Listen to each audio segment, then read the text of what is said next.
Ok. Oh, il n'y aura pas de podcast today par contre. Il n'y aura pas de podcast today.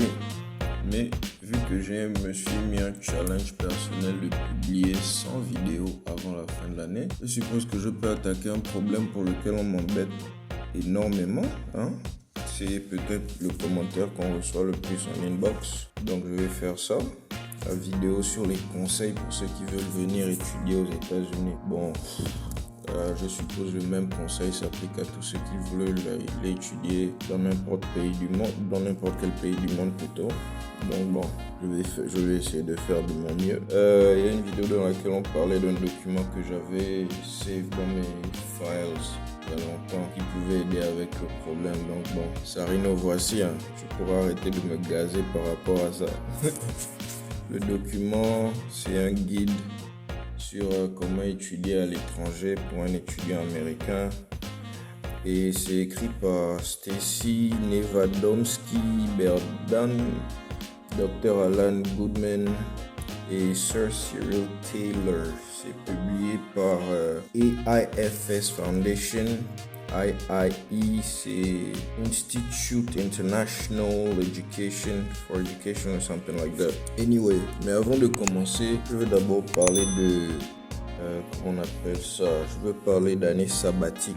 Pourquoi une année sabbatique est quelque chose à laquelle les parents, comme les élèves, les jeunes bacheliers devraient vraiment considérer avant de partir à l'étranger ou d'aller étudier à l'étranger. Dans notre cas en particulier, l'année sabbatique dont je veux parler, c'est une année entre la dernière année scolaire du secondaire et la première année d'université. L'étudiant a l'opportunité de postuler pour des écoles et se faire accepter et reporter sa rentrée d'1 an, ou bien prendre cette année-là pour juste enquêter et choisir une école. D'autres attendent simplement une année pour pouvoir pour se prendre des vacances et postuler l'année qui suit. Une année sabbatique offre vraiment plusieurs opportunités aux étudiants qu'ils devraient explorer. Par exemple, c'est l'opportunité parfaite pour obtenir une meilleure perspective, une perspective plus informée, des décisions à prendre sur les prochaines années académiques. Quelle est la direction dans laquelle vous voulez que votre carrière aille et certains choix qui ont à voir avec les détails de l'inscription, le logement, la ville dans laquelle vous voulez vivre et tout ce genre de choses-là. C'est aussi l'opportunité de développer vos compétences linguistiques parce que gâcher l'argent pendant quelques années à aller en école de langue, si vous pouvez déjà obtenir certaines des habilités là, c'est tout à votre avantage.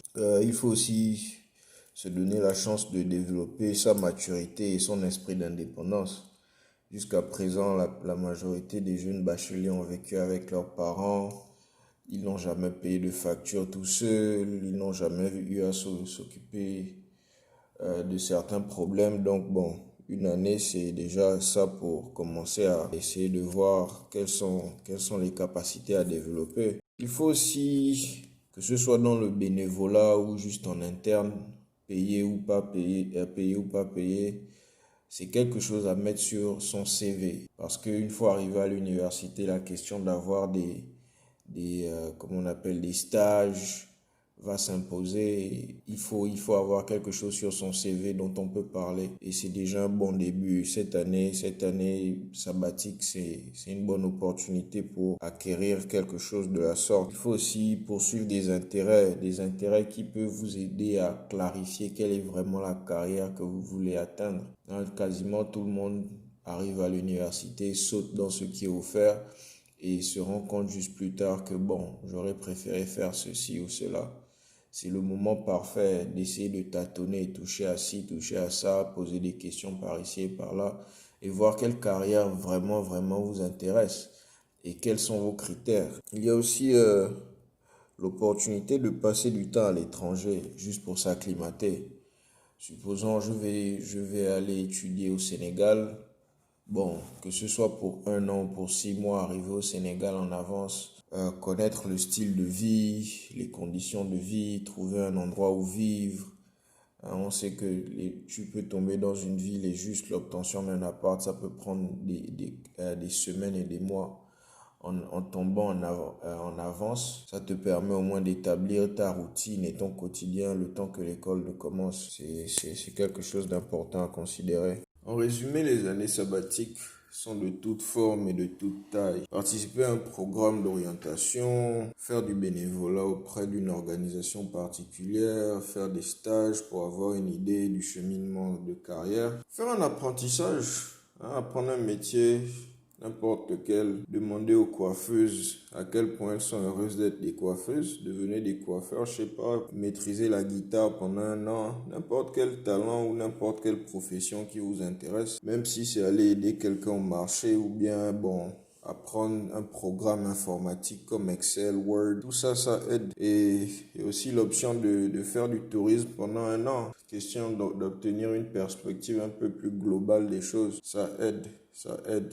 Toute chose que tu fais extra pour te donner une chance te viendra en aide à un moment ou à un autre. Mais en tout cas, c'est ça. C'est ça un peu l'idée que je voulais présenter par rapport aux années sabbatiques. Ok, nous sommes à la fin de la vidéo. Maintenant, c'est à moi de vous poser une question. Qu'est-ce que vous pensez de l'idée que les étudiants, du moins les bacheliers, prennent une année sabbatique après leur examen pour mieux peser leurs options? Ce serait tout à leur avantage. Faites-moi signe de vos opinions dans la section des commentaires. Et si la vidéo atteint 50 likes, je vais continuer à explorer le document et à traduire certaines des informations que je trouve super intéressantes par rapport à ça. C'est un document qui m'a particulièrement aidé dans mon processus. Et j'aimerais bien partager ça avec ceux qui le trouvent utile. En tout cas, jusqu'à la prochaine. Restez en bonne santé et portez-vous bien.